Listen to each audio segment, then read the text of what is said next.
Foppe de Haan is kleer met Robert Veenstra. Epke viert rentree met Nederlandse titels. En Huddewien pleegt het eerste Frieske Olympiade. Goeien, dit is Bokkenslag met de sport van Manje Sontje Juni.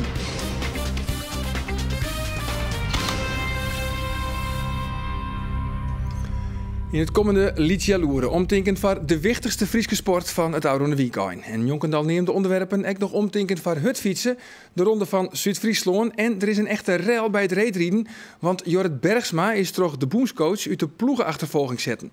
Dat al eerder aan zijn, nou eerst de beruchtjouwing hoe de club die al weken in het Nijs is, Sportclub Heerenveen. Want als het on Foppe de Haan looit, dan stappen Heerenveen-voorzitter Robert Veenstra en de Rie van Commissarissen zo gauw als mogelijk op. En om dat stormpunt Craft bij te zetten, hoort de Haan zelfs ek op met zijn werkzaamheden bij de club. De oortrainer vindt dat het zo net langer meer kan en doch daarom zijn verhaal. Als naar Robert Veenstra, naar de voorzitter, ja, nou hij had zijn kwaliteiten, ongetwijfeld. Maar ik vind dat de kwaliteit net passen bij de voetbalclub je te functioneren. Althans op dit moment. We hebben een man nodig, een vrouw, voor mij ook, die bindt, die verbindt, die aandacht had van mensen, die voetbal hartstikke mooi vindt. Dat aan alle kanten uitstraalt, die op squatterwoord komt, die belangstelling had voor wat er gebeurt, die een keer bij een trainingsshot, en dat had er in geen delen. Nou ja, en maar dat ga ik wel eens in hem zijn. Dat stoort mij echt. Want ik vind dat net zo moet. Dus ik vind dat het gewoon net bij deze club is. Dat Heerenveen had altijd een betrekkelijk fatsoenlijke club geweest. Het meestal op een goede manier met elkaar omgaan, wie goed en moeten treden. Ja, en ik vind dat dat eigenlijk ouder een periode met voort en treden is. Eigenlijk met name moet het stuk van Kijpen, maar dat is gesanctioneerd door de directie en door de raad van commissarissen. Nou, en eigenlijk is dat. Toen vond ik al van, ja, dit kan het. Dit is gewoon te gek voor woorden. Maar het is wel gebeurd. Toen dacht ik van, dat wordt misschien nog wel oplost, maar het waren dus net oplost. Ja, toen dacht ik van, ja, dan is er een moment dat mij dus wel zeggen dat je dat niks vindt. Ik vind dat net bij de club passen. En daar wil ik meer aan committeren, zeg maar zeggen. Maar op het moment dat je werkt en ik ben een beetje in ieder geval een wat ouder boegbeeld van een club, dan ben je daar ik bij betrokken. En dan zie je al mensen naar je. En die denken, dat vind ik wel blijkbaar goed. Nou ja, dat vind ik dus absoluut niet. Maar het gaat mij volle meer om de totale sfeer, om de afstand tussen mensen, om wat je roen om een wedstrijd, jongen. Met een simpele wedstrijd, hoe het gaat, met het ontvangst van mensen. Er zit geen statuur meer in. Dat is net mensen heb ik net het gevoel dat ze echt welkom zijn of zo. Nou ja, dat jij het helemaal niet bij is. Dat wie een van uw grote kwaliteiten, zeg maar zeggen. Nou ja, en het is ook niet zo dat er niks van zijn is. Er wordt wel wat van zijn, maar op een manier komt het net aan. Of vind je het net belangrijk? Toen ik van die wedstrijd Foppe versus Marco onderwijs weer, toen moest ik geld hebben om dat van elkaar te krijgen. En kom ik dus bij sponsors te landen. Dat ben Heerenveen sponsors. En die zitten al eens hiermee van Foppe, hey, God, een van Heerenveen. Ja, ik denk van, ja, nou we willen die voorzitters, we willen mij praten, we zitten wat vinden, maar we zorgen hem nooit. Nou ja, en dat had ik dus ik zijn. Hè. Ik heb met een van de commissarissen praat, had ik een brief gemaakt en zei van, nou dit en dit en dit en dit en dit vind ik. Teun van der Meulen. Ja, en dat hoe je hem net, je hoeft het net bij mij eerst werd. Toen zei ze, vind je het goed dat ik daar in de raad van commissarissen ben? Dat vind ik prima. Ik heb het ik in Chris Mulder zijn, precies hetzelfde. Maar goed, dat briefje, en ik weet niet wat er mee gebeurd is. Ik zei, ik wil taal lichten, met alle plezier. En op een fatsoenlijke manier, net vervelend wat en ik. Nou ja, maar het is nooit gebeurd. Dat is hun pakje en dat snap ik wel. Dus dat is dan prima. Maar dan komt er een keer een moment en ik van ja, als nou alles optelt met me kwam, dan daar doe ik net meer naar mij. Wat moet er nou gebeuren? Ja, ik vind dat nou ja, ik had het vergeleken met de Eerste Kamervoorzitter, hè, wat de norm blijkbaar goed trot. En die had zijn conclusies laten, van dit kennen, zo ben ik net te handhaven. Nou, dat vind ik hier ik van. Ik vind dat in ieder geval de voorzitter van de directie voortmaat. En ik denk dat de Raad van Commissarissen daar ik goed naar denken maat. Dat is een hele stap wat je hem daar vreeg. Ja, nou ja, maar het drommelt al zo lang. En volgens mij krijgt het alleen maar bij Famekwan terug eens een skip te maken. Toen zei oké, we starten in potentie. In het fundament is de club nog hartstikke goed. Want ooit leven die supporters net zo mee en ooit zijn die sponsors net zo actief. Dus dat in principe is dat gewoon, het is wel vervelend, maar het jouwt ook gewoon dat het leeft. En dat mensen het belangrijk vinden. En dat mensen er energie in stoppen om dat Famekwan te krijgen. Nou ja, en dat maakt het. En ik vind dat het maakt. En dat betekent dan Robert Veenstra weg, de rier van commissarissen opstappen. Johan Hansma, zijn positie? Nou, ik vind Hansma heel hard burgerd. En die had ik een redelijk eenzame positie. Want die werd natuurlijk, er is een geweldig bestuurder, maar degene die geweldig bestuurder had is Johan Hansma. Want die had een hoop spelers voort en spelers die salaris naar beneden, dus dat geeft de kwaliteit van je team ik achteruit. Maar dat had er net slecht niet, vind ik. Nou ja, maar hij doet het is al wel heel alleenig. Want wat is nou de voetbalkennis die er omheen zit? Nou, dat is Marco van Basten. Marco van Basten doet de eerste elftal, dat is het. En dat betekent dus dat de steun die je krijgt van waarom had je dat wel bestuurlijk of dat net en waarom zo en wat is wis of wat is wies en zo. Nou, ik denk dat Hans met hartstikke de moeilijk had, maar ik vind wel dat het aardig van elkaar hulp had. Die kennis bleven. Wat mij betreft wel. En het volsluine interview met Foppe de Haan van goed 20 minuten is te zien bij u op internet omroepfriesland.nl. Turnjen dan, want turner Epke Zonderland had snel in Rotterdam zijn rentree maken bij een officiële wedstrijd. Op het Nederlands kampioenschap lei hij gelijk beslag op het goud op de kastelen Bregen en Rek. Zonderland het hem nooit de Olympische Spelen vooral dwanden houden met zijn studie en allerhande plichtplegingen. Maar van nu af leidt de focus weer op het turnjen, want Epke had een nijdoel en dat is de wereldtitel. De tastelfinales binnen op dit Nederlands kampioenschap al ondergong als de Olympisch kampioen Epke Zonderland onkomt bij Ahoy. Voor het eerst toen man turnt hij weer een wedstrijd. En dus is de vraag, hoe fit is Epke? Ik heb net echt een ideale voorbereiding gehad. Nee, is het nog? Ja, ik ken nog wel een paar oefeningen, maar net op dat niveau als Olympische Spelen. Je doet een voorzichtige oefening. Ja. Een basisoefening. Ja, het is een basisoefening op beide tasstanden, op Bregen en Rex ook nog op mij. Dus het belangrijkste is dat het gewoon de goed uitziet. Ja, want ik is voor de zonde keer Nederlands kampioen worden op Bregen en op Rek. Is dat nog wel iets wat telt? Ja, tuurlijk. Ja, als Olympisch kampioen bent, dan is mijn verwachting natuurlijk dat ik Nederlands kampioen ben. Want doet Epke Zonderland op zo'n augustus in Londen Olympisch kampioen waard, had hij een orenstatus gekregen. De zogenaamde heldenstatus. Alles wat hij nou doet is interessant. Een paar voorbeelden. Epke schenkt een bekerke koffie in. En wij maken een foto. Epke praat met zijn trainer. Wij lezen het vast. En het ultieme fotomoment. Epke liet zijn beelden zien. De oude man had Epke Zonderland hem vooral talijn op zijn studie medicijn. En hij had van zijn coach Daniel Knibbeler alle vrijheid gekregen om mooie dingen te doen. Pas de laatste 2 weken leidt de focus weer wat meer op het turnjen. We hebben eigenlijk niet of minimaal voorbereid op deze wedstrijd. Dus we zullen zien wat eruit komt. Ja, aan de andere kant, het staat wel iets wat slordig als je als regerend Olympisch kampioen op Rek, als je hier buiten het podium valt. Zijn niveau is hoe dan ook zodanig dat hij goede kansen maakt om te winnen. Ja. Dit Nederlands kampioenschap is voor Zonderland een startpunt richting het WK. En dat wordt begin oktober houden in Antwerpen. Na de Frieske, de Nederlandse, de Europese en de Olympische is de vrouwtitel de enige die hij nog net heeft. Maar als je het 10 maanden lang amper in de trainingshal west hè, en je weet dat het wereldkampioenschap al over 3 maanden is, dan lijkt dat haast een illusie. Ik zou het heel knap vinden als hij überhaupt in de buurt kan komen van zijn Olympische niveau straks. Want wereldkampioen, datgene wat hij graag wil, dat is in jouw ogen ook wel realistisch. Ik denk dat dat kan, ja. En dan is eindelijk het moment onbrutsen. Het moment dat elke niet op wachten heeft. De rentree van Epke Zonderland.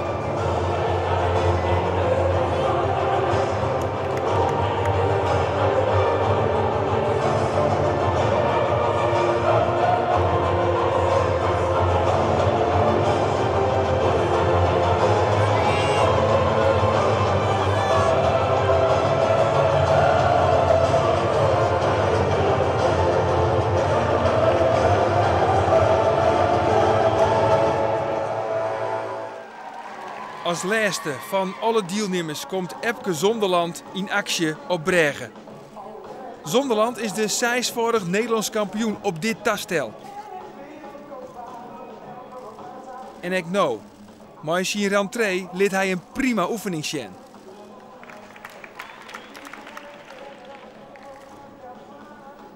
Met een score van 15 punten 500 steekt hij 4 boppen de rest uit. En zo viert hij zijn rentree met een gouden medaille op het onderdeel bregen. Zelf is Epke Eck zeer content met zijn knappe oefening op dit tastel. Dus het tastel wat ik heel serieus neem voor de komende jaren. Daar hoop ik mijn moeilijkheid om mee te krijgen. Om eigenlijk op wereldniveau mee te kunnen doen. Dus dat viel ik wel heel goed. Dat ik daar maar zo'n korte voorbereiding toch heel goed doorheen kom. En gauw moet de focus dan weer lijn worden op het tweede onderdeel van Epke Zonderland, de rekstok.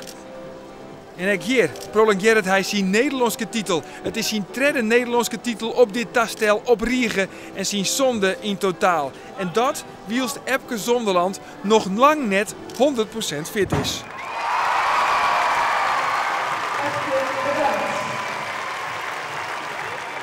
Nou, iets van 60%. Wel hoe de held. En ik heb het goeie in mijn basisniveau goed kunnen volhouden. En dan merk ik gewoon als ik goed uitrust ben, dan kan ik hartstikke lekker trainen. Maar het is inderdaad meer het programma dat het best wel druk is. Dat ik als het moment dat ik eerst train, dat de vermoeidheid er wat in zit. Dus ik denk als ik zo meteen de rust heb, dan kan ik meteen al volle meer dwan in de trainingen. Nou ja, dan zal mijn conditie snel dan nemen. En ik denk dat ik in no time weer die vluchtelementen bijvoorbeeld weer kan trainen. Dus, ja, dat mag ik, want dat was rotkampioen worden. Precies, en dan sta je man. Dus dan moest die eerste man is echt nodig om die elementen los heel vaak te doen. En eigenlijk was de laatste 2 man heel veel oefeningen draaien. Dus ik heb net tijd om te verliezen meenemen. De datum zo'n augustus 2012 zal Epke neerwer verjitten. En hij hoopt het nou dat 6 oktober 2013 erbij komt, want dan is de WK-finale in Antwerpen. En Gerrit Speerstra hoort voor eerst op als turntrainer. Speerstra wie assistent bondscoach van de Belgische turners, maar zijn contract Roenau en dat wordt net verlengd. Speerstra is vooral bekend als jarenlang trainer van Epke Zonderland, maar waar hij nou een conflict in 2010 uit was. Speerstra wie daarna nog wel actief in Iran en India. In het zuidoosten van uw provincie wie juster het streettoneel van meer dan 100 hutfietsers. In omkrieten van Appelskeer waard de ronde van Zuid-Friesland verrieden. De omstandigheden wien prachtig om er een spannende koers van te maken, toch de stelling werven. Op de Bosberg in Appelskeer staan 110 fietsers klaar om een parcours uit te lezen van dik 176 kilometer. Een prachtige route door het zuidoosten van uw provincie. Het is in het begin van de rit als de man van Metec de onval opziekje, waar er dan nog maar 6 kilometer op zitten. Dan stiert een breuk in het peloton en een kopgroep van 20 man neemt de leiding. Het tempo in die groep leidt heeg, zo rond de 50 kilometer in het uren. Het gat met het peloton is in het begin nog 10 seconden, maar dat wordt al gauw meer. Bij zo'n een heel kilometer is de vastsprong op het peloton groeit 44 seconden. De kopgroep bestaat dan nog uit 16 man en we moeten spietig genoeg constateren dat de enige Fries, Koen Riepma, daar net meer bij zit. Pels joggen we de volslijnde ploeg van Metec, de man in het zwart-blauw. Zij bepalen het tempo, als we joggen hoe de man hoe het Ruben, hoe de klinkers van de stelling waren van Dendrië. Het is dan wachten op het peloton. Waar kan het gat dichtrieden? Dus motorrieder informeert even bij Jan Bos uit Bontebok. Hey Jan, gaat niet goed? Ja, gaat wel goed. Maar ik denk dat de afstand me wel de das om doet straks, maar ik zie het wel. Harde wind, hè? Ja, maar gewoon lekker rijden, genieten. Het is duidelijk, van Bos hoeven we net zo'n soort te verwachten. Het is de trein van Metec die op volle snelheid terugkoerst en het gat met het peloton wordt alleen nog maar grutter. Er zit 113 kilometer op als we onkomen in Appelskeer. Vastsprong op het peloton is 3 minuten en 45 seconden. We mogen dus concluderen dat het Frieske succes er Joet net in zit. Het binnen benamen de Metec-man die de tjenst uitmaatje. Adrie Lindeman, Joey van Rey, Peter Koning, Dennis Smit, Dex Groen en Elmar Rijders. In het begin van de rit gaan ze er als een speer van terug. Het peloton is net sterk genoeg om de kopgroep weer op te slokken.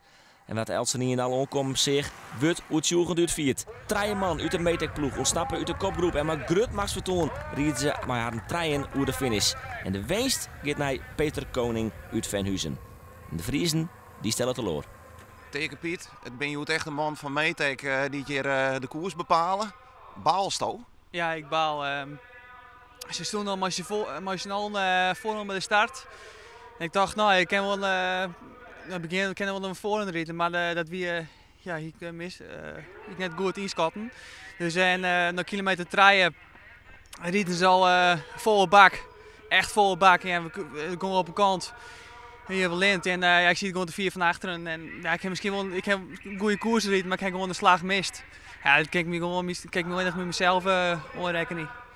Ja, nog meer hutfietsen, want hutfietser Bauke Mollema is als tweede eindiger in de ronde van Zwitserland. De in Ljouwen, het winachtige Mollema eindigt op 1 minuut efterstaan van de uiteindelijke winnaar Rui Costa. En reetrieder Jorrit Bergsma van Oordeborn is terug boenscoach Arie Koops uit de Olympische selectie zetten voor de ploegenachtervolging. Bergsma kwam Arune Vreed en Sneun net opdagen bij een trainingskamp op Vlieloon. En dat pikt boenscoach Arie Koops net. Nevens Koops is een trainingskamp onmisbaar in de tarrieding op de Olympische Spelen. Maar daar is de coach van Jorrit Bergsma het net maar eens. Nevens Jillet Anema past het trainingskamp net in het schema van zijn pupil. Maar als er 2 dagen voor het eerst en naar een eiland daar, en dat was midden mei wat bekend, dan heb ik direct melden van dat wordt hem net, dat moest net van. Dan moet je hem even wat oorst van. Eind mei heb ik daar pas een reactie op gekregen van Jillet dat het niet kon. Nou, daar heb ik me enigszins over verbaasd. Ik heb nogmaals het verzoek gedaan om het toch mogelijk te maken. Omdat het een heel belangrijk weekend was. Jorrit is niet verschenen. Ja, en voor een teamprestatie heb je nu eenmaal een teamgevoel nodig. Daar moeten de mensen ook allemaal iets voor willen doen. Dat is helaas niet met Jorrit het geval. En er kon er maar 1 besluit volgen. En dat was Jorrit uit de voorlopige selectie te halen. Alle respect, het is een bondscoach, die zit onder druk en die moet goud verzwargen. En die vindt dat te waai. En op dat moment dan hebben we dat te accepteren. Ja, en Bergsma wil net voor uw camera's reageren. Kitsen, vierleppen en scootjesielen op 1 locatie. Dat is de formule van de Frieske Olympiade. Bij Burgum is een hagelnije accommodatie online die dat mogelijk maakt. En het doel is de 3 Frieske traditionele sporten voor een groot publiek te presenteren. De organisatie hoopt het evenement eerlijks op de kalender te krijgen. Wij wien sneun bij de primeur en zeggen waar de eerste gouden medailles opeisken. 8 scootjes, 16 keerspartouren en 48 leppers. Die teams onder leiding van 8 prominenten als teamcaptain. Jan Ikema weer voortdurend enthousiast voor deze functie. Alles met Olympiade, dat bedoelt mijn gedachte altijd even stilstaan. En dus uit de Frieske Olympiade, Evert Wilstra, nou ja, die koek nog van vierleppen van vroeger. Vierleppen, keertsen, scootjesiel. En ze moeten mij als teamcaptain hebben. En toen heb ik ja zo dat liep mij wel leuk. Als dat vergelijkt is met de Scotse Heilig, dan ben ik altijd meerdere sporten. Natuurlijk zijn wij die sterke man in de midden, maar daaromheen is worstelen, touwloeken, atletiek. Dat zijn echt Scotse sporten. En het gevoel heb ik aardig als ik het zag. Mooi maatje. Ja. De Hudde Wien maakt het lik wel het scootjesielen onmogelijk. Nee, als de shortste machine het is hartstikke droeg. Nou, wij vanmorgen hebben wel een pikke shield. Ja, ik ben gewoon te laat begonnen, vind ik. Want als we vanmorgen jou het zien gelijk shield in, misschien niet een wedstrijd shield kennen. Nou, hier het hele oors geweest en nou zit je maar leeg aan. Dat is gewoon jammer. De scootjebemanningen binnen de Stadskoger en de teamcaptains concentreren haar op het keertsen en het vierleppen. Het is nu de eerste keer. Het zijn toch de 3 Friese klassieke sporten. Ja, jammer dat we niet bij kunnen schaatsen. Was nog iets leuker geweest. De 3 klassieke Friese sporten. Vierleppen, kaatsen, scootjesielen. En als je dat dan combineert in verschillende teams waar al die disciplines in samenkomen. Ja, ik vind het ontzettend leuk. En ik bedoel, degene die dat bedacht heeft, een prachtig idee. En alleen volgend jaar met iets beter weer. Maar het lijkt me een hele mooie nieuwe traditie. Het blijft een unieke zicht op één plak leppers en keertsers. Maar ze gaan pech bij de Hudde Wien. Ze had gewoon geen geluk. Maar dat het fatsoenlijk waar was hier, dan werd het volgens mij een fantastisch evenement geweest. En het idee is gewoon heel goed. Dus het vierleppen, nou, je laat een mooie score, alleen op de verkeerde kant van het lans, want hier is altijd wie natuurlijk. Maar heel leiter. En het keertsen, jongens en famkes, dat is ook heel leuk. En het scootjesielen, je chin on, dat vind ik fantastisch geweest. Maar goed, het kan het. En dus kunnen de scootjes naar huis, maar de vierleppers bezieken er nog een wedstrijd van te maken. Bobby Zwaagman komt uit voor team 5 van Wout Silstra. En die doet hier hele goede zaken voor zijn ploeg. Hij wint de categorie jongens en scoort wichtige punten. En zijn teamgenoten, die binnenwees daarmee en vooral Wout Silstra. Ik heb duidelijk zijn van hem en ik het zo mooi wijs dat je maar team winnen. Want dan krijgt de coach een prijs. En dat is ook wel heel mooi vinden. No? Want ik ben altijd weg een prijs. Ja. We blijven nog steeds concurrent. Ja, nee Frits. Ik weet dat ik voorsta.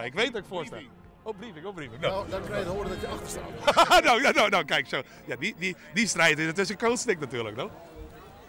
Bart Helmholt komt uit voor team Fjouwer, het team van Frits Wester. En Helmholt toont hier aan dat zelfs met hele zwiere omstandigheden er toch 4 lepwerk in. Hij had zijn ultieme sprong hier met 20,46 meter, de vierste van het hele seizoen. En houdt Frits Wester dus in de race. En dat wil Frits Wester graag weten. Team 4, team rood. En dat team heeft 1 belangrijke opdracht. En dat is boven het team van Jan Ikema eindigen. Ik wil sowieso voor Frits Wester komen. Omdat die zijn hier, die wil graag voor mij eindigen. Maar ik wil natuurlijk aan het eind van de dag het liefst naar huis gaan met mijn krans om mijn nek. En bij de vrouwen staan in de finale het parcours van Iris van der Veen. Dat valt onder Wout Silstra. En die strijdt in het parcours Nienke Sibrandi van Theo Timmermans. Maar het parcours van Wout Silstra wint met 5-0 en 6 gelijk. Wie is de sterkste, hè? Wie is de sterkste? We moeten winnen. Maar ook Jan Ikema docht hele goede zaken. Zijn Maljes keertsparcours wint hier de eerste Friese Olympiade. Nou, ik moet heel eerlijk zeggen, toch wel wat mooi. Het is de eerste keer en ik hoop dat er nog een heel soort keren komen. Maar je kan je toch zeggen dat je de eerste wint die de Friese Olympiade won heeft. En dan moet nog bekend worden wat als team het beste weer. Op de haal in het water, Boma. Jan Ikema.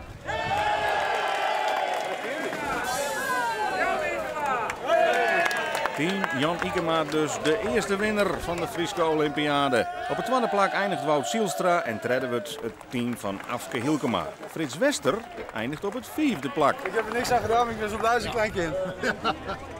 Dan kan er maar 1 winnen. En dat is die ploeg, Jan. Gefeliciteerd. Ja, dankjewel. Ja, dat is geweldig. We hebben er gewoon een hele mooie dag van maken. En ja, ik zie het heel waar het interview ook een beetje zijn. Als ik maar voor Frits zit en ja, kijk voor Frits, hè. Ja, Frits Wester, de 4e plek is sowieso achter de eerste, maar dit wordt een zwier hier vanuit, denk ik. Ja, nou ja, verliezen van Jan. Weet je wat, we komen vaak in hetzelfde café van mijn neef in Harlingen. En dat moet ik nu een jaar lang aanhoren. En veel langer. Veel langer, ja, veel langer. Nee, volgend jaar komt er herkans. Ja, en dan staat weer de sport op deze manje. Nou, daar is een keer vanzelfs was je naar het Frieske Nijs in Joert. Voor nu nog een hele gezellige jongen. Dag.